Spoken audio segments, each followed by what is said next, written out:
राम राम भाइयों। देखिए, इस समय भारत के प्रधानमंत्री माननीय श्री नरेंद्र मोदी जी को मालदीव अपने यहाँ इनवाइट करता है।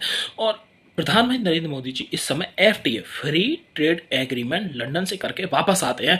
उसके तुरंत बाद ही मालदीव अपने यहाँ बुला लेता है। क्यों?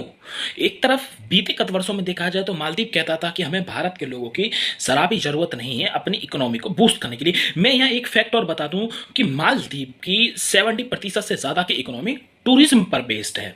भारत के लोग ही जाके मालदीव की इकोनॉमी में अपना पार्टिसिपेशन या रोल प्ले कर देते जिससे उनकी इकोनॉमी बूस्ट करे। मगर मालदीव बीते कत वर्षों में चाइना की आड़ में आकर भारत को आंख दिखाने लग गया। क्यों?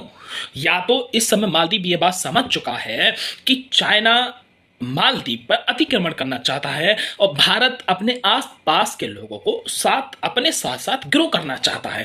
इन दो डिसीजनों में से जो मुझे लग रहा है वो दूसरा वाला सही लग रहा है, क्योंकि भारत की ये पॉलिसी हमेशा से रही है कि हम अपने साथ साथ अपने आस पड़ोस के लोगों को भी ग्रो करें।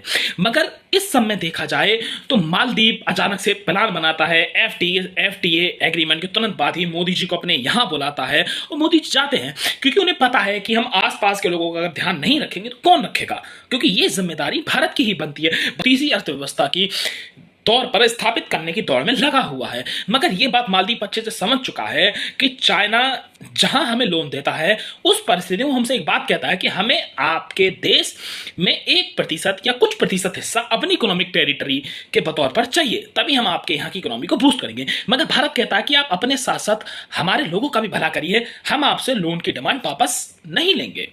आप अपना विकास करिए, हमारा भी विकास करिए, समय आने पर आप जब सक्षम हो तो हमारा लोन वापस करिए।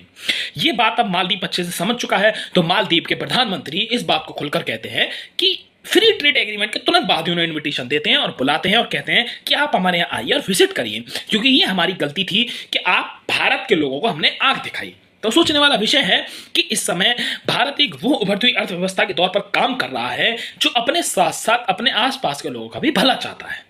राम राम भाइयों, सोचिए चाइना किस व्यवस्था के तौर पर काम कर रहा है।